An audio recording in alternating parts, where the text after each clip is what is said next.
Tenho de afirmar que considero isso extremamente generoso para com o presidente Trump. Atribui toda a responsabilidade a Zelensky.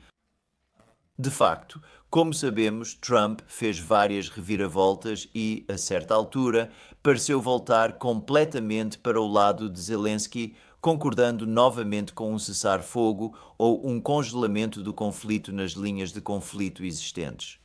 E então Putin prossegue. Acredito que é exatamente por essa razão que uma nova versão surgiu. Uma nova versão surgiu, essencialmente um plano que foi atualizado e que consiste em 28 pontos. Então, o que Putin está a declarar é sim, isto contém alguns elementos. Deriva claramente de algumas das questões que debatemos no Alasca, mas não é idêntico ao que foi discutido no Alasca. Foi atualizado de diversas maneiras devido aos problemas que Trump tem enfrentado com os ucranianos e, a propósito, os europeus, os neoconservadores, Kellogg, todos os Lindsey Graham, entre outros. De qualquer modo, recebemos este documento através dos canais de comunicação estabelecidos com os Estados Unidos. Isso deixa em aberto a possibilidade, na verdade, de que o documento que os russos receberam não seja exatamente o mesmo que o documento que Zelensky recebeu, que é aquele que Goncharenko publicou e sobre o qual discuti ontem. Como já mencionei anteriormente, têm circulado múltiplas versões deste documento. Não irei aprofundar mais este tópico. No entanto, de qualquer maneira, os americanos igualmente forneceram um documento de algum tipo de plano composto por 28 pontos aos russos. E Putin então declara: estou absolutamente convencido de que também poderia servir como uma base sólida e firme para um acordo de paz definitivo. No entanto, não está a ser discutido em detalhe conosco e posso adivinhar porquê. Até ao presente momento, os russos não foram consultados acerca das suas opiniões e, sem dúvida, terão perspectivas valiosas. Quando Putin menciona este plano como uma base, ele quer dizer o que eu referi ontem, que necessita de ser a base para uma discussão mais aprofundada. Na sua forma presente, não é considerado aceitável. Posteriormente, ele prossegue afirmando que está convencido de que o motivo pelo qual os americanos sentiram a necessidade de reformular o seu plano e ainda não o debateram com os russos é devido ao facto de os ucranianos continuarem a manifestar oposição. Aparentemente, a Ucrânia e os seus aliados europeus continuam a alimentar a ilusão de que podem infligir-nos uma derrota estratégica no campo de batalha. Acredito que esta posição não resulta tanto de uma competência insuficiente. Não irei abordar esse tema neste momento, nem o farei futuramente, mas isso decorre de uma falta de informação objetiva sobre a situação concreta no terreno. Não creio que Putin realmente acredite nisso, aliás. Acho que ele sabe perfeitamente ou acredita que Zelensky conhece as realidades, mas de qualquer forma ele está a manter a ficção de que o próprio Zelensky está mal informado. E ele então aponta e dá um exemplo. Um exemplo muito recente é a situação em Kupiansk. Como recordamos, no dia 4 de novembro, há apenas 2 semanas, Kiev Zelensky, por outras palavras, afirmou publicamente que não mais de 60 soldados russos estavam destacados na cidade e que as forças ucranianas supostamente iriam desbloqueá-la completamente nos próximos dias. Zelensky disse que a Ucrânia conseguiu uma vitória significativa em Kupiansk e estava a limpar a zona. Putin continua então: gostaria de informar que mesmo naquela altura, a 4 de novembro, Kupiansk estava quase totalmente sob o nosso controlo.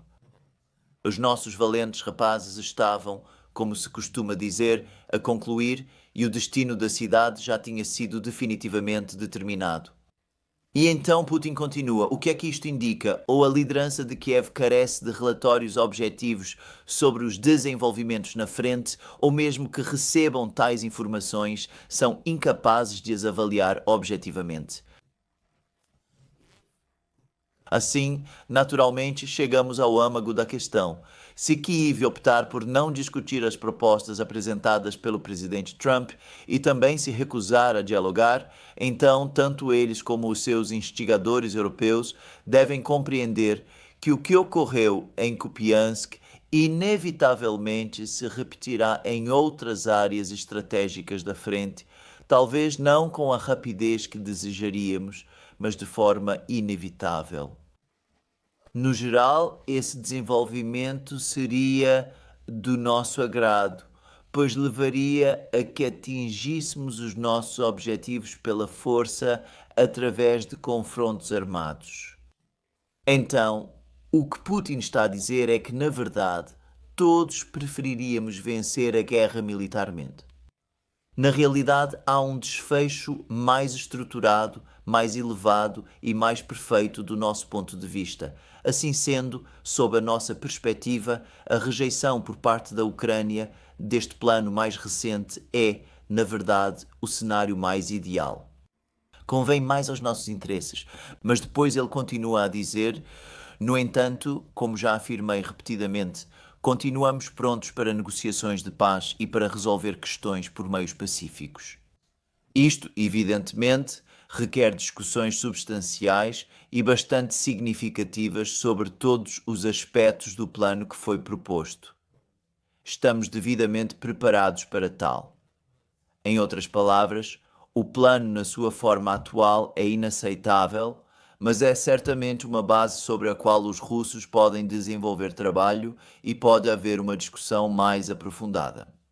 E se essa discussão realmente acontecer, sim, talvez não fosse para a Rússia o desfecho absolutamente perfeito, uma vitória militar completamente total, mas resultaria num desfecho com o qual a Rússia poderia conviver e do qual, por outros aspectos, também poderia tirar proveito.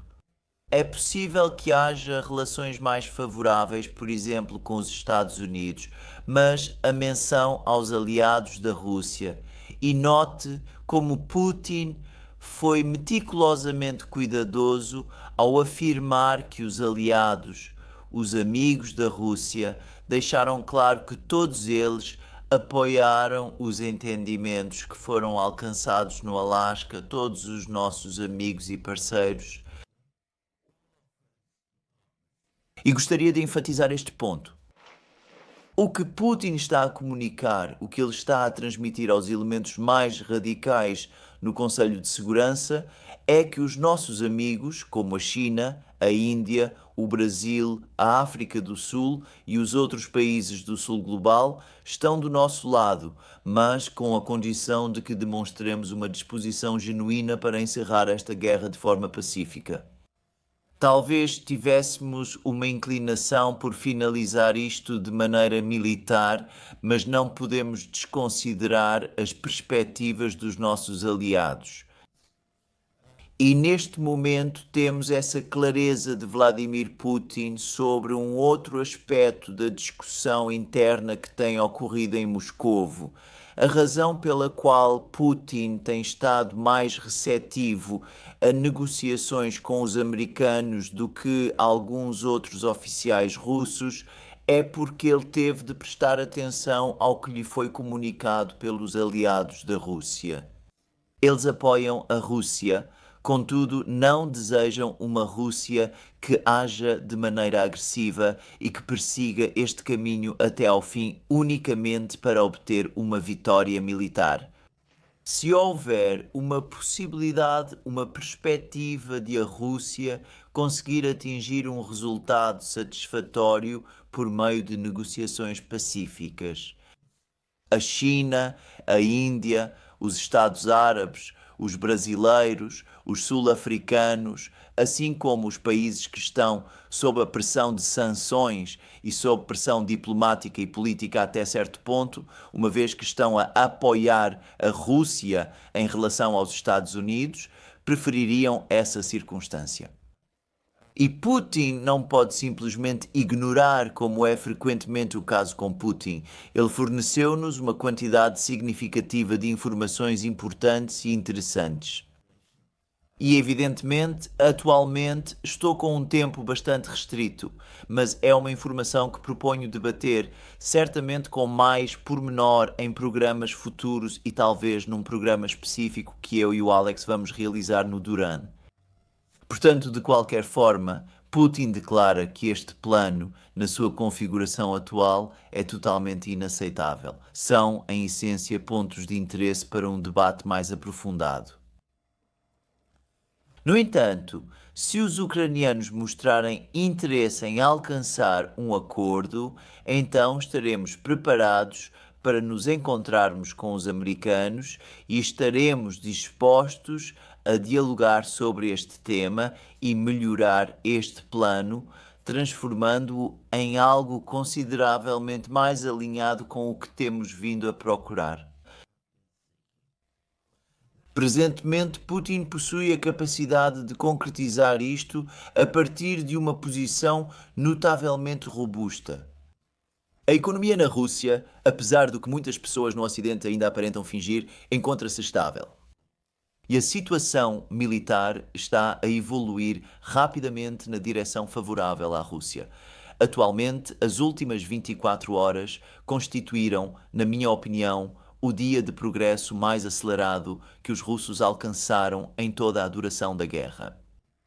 Desde as semanas iniciais do ano de 2022, as Forças Armadas russas conseguiram tomar o controlo de uma série de comunidades. Realizou novos avanços significativos na região de Zaporizhzhia. Parece estar a intensificar novamente a sua pressão sobre a significativa cidade de Orekov. E conseguiu conquistar mais território, incluindo várias aldeias adicionais. Imediatamente a leste do extremo leste encontra-se a cidade de Guliápoli, na região de Zaporójia. Talvez ainda mais relevante, a Força Aérea Russa está atualmente a bombardear Guliápolia utilizando bombas FAB.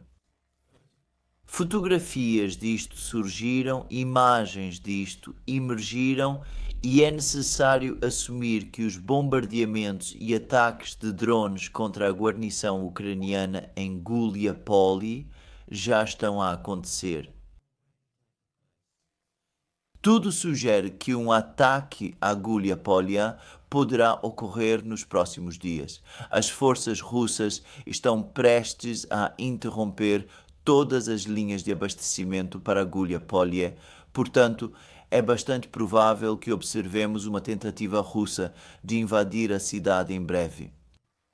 Recentemente, ontem, o Radovka, o jornal russo estabelecido em Smolensk, que, no entanto, possui fortes conexões com as forças armadas russas, declara que as forças ucranianas retiraram-se majoritariamente da pequena localidade de Obnovopavlivka, localizada na região de Dnepropetrovsk. Este é um centro logístico de grande importância e também era uma posição fortemente fortificada. Obstruía o progresso das forças russas na região de Dnipropetrovsk, detendo-os de prosseguir em direção ao Dnipro e igualmente impedindo-os de avançarem para outra localidade denominada Medjov, cuja captura possibilitaria aos russos interromper as comunicações com as suas forças mais a leste, mas também abriria caminho para um avanço em direção à cidade de Pavlograd, que aparenta cada vez mais ser um alvo russo potencial nos próximos meses, caso não haja um acordo de paz nesse ínterim. Assim, nas frentes ocidentais, os acontecimentos estão a progredir de forma acelerada na direção da Rússia.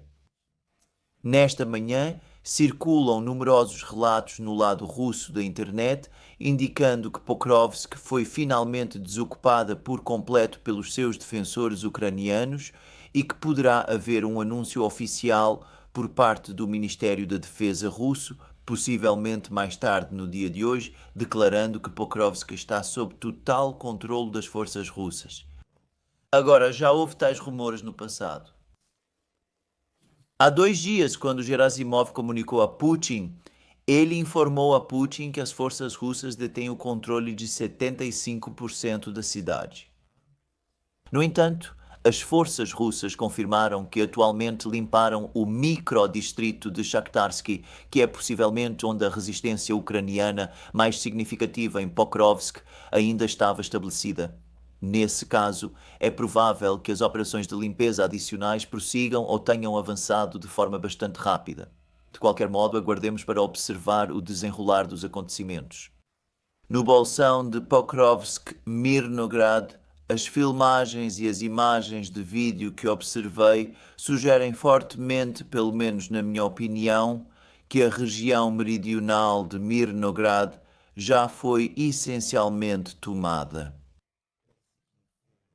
E estou convencido de que existem gravações em vídeo de alguns prisioneiros ucranianos a serem transportados por forças russas da área do Bolsão para a principal base frontal russa, que é a cidade de Selidovo, conquistada pelos russos no ano anterior.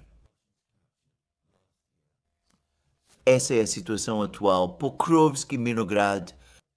As forças russas aparentemente estão agora a engajar-se em combates no centro da cidade de Konstantinovka. Tomamos conhecimento deste facto há aproximadamente 2 dias. Contudo, talvez a notícia mais dramática seja o colapso acelerado das defesas ucranianas nas regiões de Liman e Siversk. Os confrontos estão agora aparentemente a desenrolar-se no coração de Siversk, bem como no centro de Lyman. Os russos estão a limpar Siversk. Siversk provavelmente cairá dentro de alguns dias. Prova em vídeo agora de que os russos controlam a cidade de Yamp, a aldeia de Yampol, a importante aldeia de Yampol também, evidências de que capturaram mais aldeias e territórios em torno de Lima. A impressão que está a emergir é que as defesas ucranianas situadas ao norte e ao leste de Sloviansk estão a desmoronar-se gradualmente. Aqui estamos, um colapso que está a acelerar-se rapidamente. Um especialista russo, conforme discuti no meu programa de ontem, afirma que os russos têm a sensação de que estão prestes a alcançar a vitória. Eles não estão dispostos a ceder essa vitória, especialmente não neste momento. Putin está essencialmente a dizer-nos a mesma coisa. Desta forma, o conflito prossegue, mas os russos estão a obter vitórias e os ucranianos estão a sofrer derrotas e estão a perder de forma cada vez mais acelerada. Neste momento, Dmitriev, o representante russo em contato com Witkoff, apresentou um argumento que já foi reiterado em diversas ocasiões pelo ex-diplomata britânico Ian Proud, que é um amigo meu e que, por sinal, realizou a sua própria análise detalhada do plano composto por 28 pontos. De qualquer modo, Dmitriev reiterou o mesmo argumento que Ian Proud apresentou e que eu próprio também já mencionei, que é o facto de todos esses líderes europeus que se opõem de forma tão veemente às diversas propostas que Trump apresentou em várias ocasiões para alcançar um desfecho negociado para o conflito na Ucrânia, nunca, em momento algum, apresentaram uma alternativa que seja minimamente realista. O melhor que conseguem propor é um congelamento do conflito, mas um congelamento que, no entanto, permitiria à Ucrânia um dia juntar-se à NATO e fazer todas as outras coisas. E isso é absolutamente irrealista, como Vance está a afirmar e como Putin também está a declarar, e todos eles têm razão. A rejeição em aceitar a realidade no continente europeu tem sido um verdadeiro desastre. Foi exatamente isso que deu origem a esta crise inicialmente e está a agravar progressivamente a situação nos campos de batalha, colocando agora em risco toda a existência da Ucrânia. De qualquer forma, continue. Mencionei no meu programa há 2 dias que recebi informações concretas provenientes da Hungria de que a União Europeia está, neste momento, a instruir os investigadores anticorrupção em Kiev para recuarem.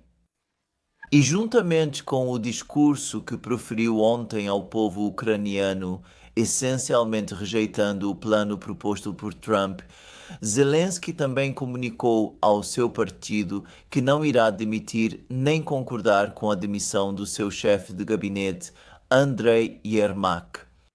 Tem havido um esforço coordenado e contínuo por parte de Zelensky e dos seus altos funcionários contra a NABU, a SAPO e as investigações anticorrupção. Como eu previ anteriormente, Zelensky, com o apoio dos aliados europeus, está agora a lançar ataques contra os seus inimigos. E existe uma possibilidade bastante real de que, nos próximos dias e semanas, ele consiga estabilizar, ainda que de forma temporária, a sua posição em Kiev. O anúncio do plano de Trump desencadeou esta reação por parte dos europeus, o que possibilitou a Zelensky fortalecer a sua posição por um período de algumas semanas e conceder ao seu regime, e é assim que eu o descrevo, mais algumas semanas de sobrevivência. As pessoas que, em última análise, possuem a responsabilidade final por esta situação são os europeus. Foi-me comunicado em privado ontem que os europeus estão a fornecer apoio às pessoas que possuem luxuosas sanitas de ouro, aquelas que têm estado envolvidas em complexos esquemas de corrupção contra os seus próprios investigadores dedicados ao combate à corrupção. É a este nível de degradação que a Europa acabou por descer. Isto não é apenas um comportamento delirante, embora seja claro que também é um comportamento obsessivo e uma obsessão, apesar da Rússia e talvez a propósito de Donald Trump, que leva a situação a um ponto, bem, eu diria de completa irracionalidade, e ao fazer isto, manter a Ucrânia sob a liderança de alguém como Zelensky nesta hora crítica, apoiando-o na sua busca para continuar uma guerra que a Ucrânia está a perder, coloca a Ucrânia em risco.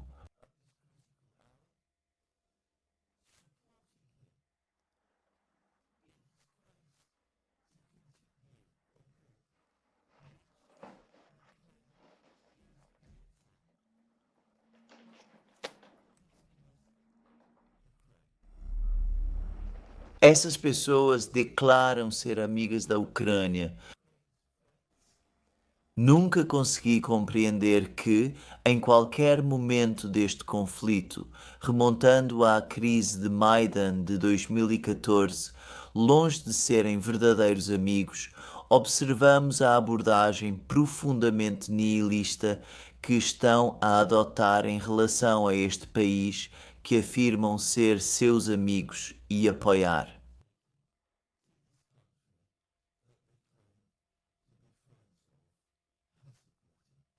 Enfim, é aqui que encerro o programa de hoje.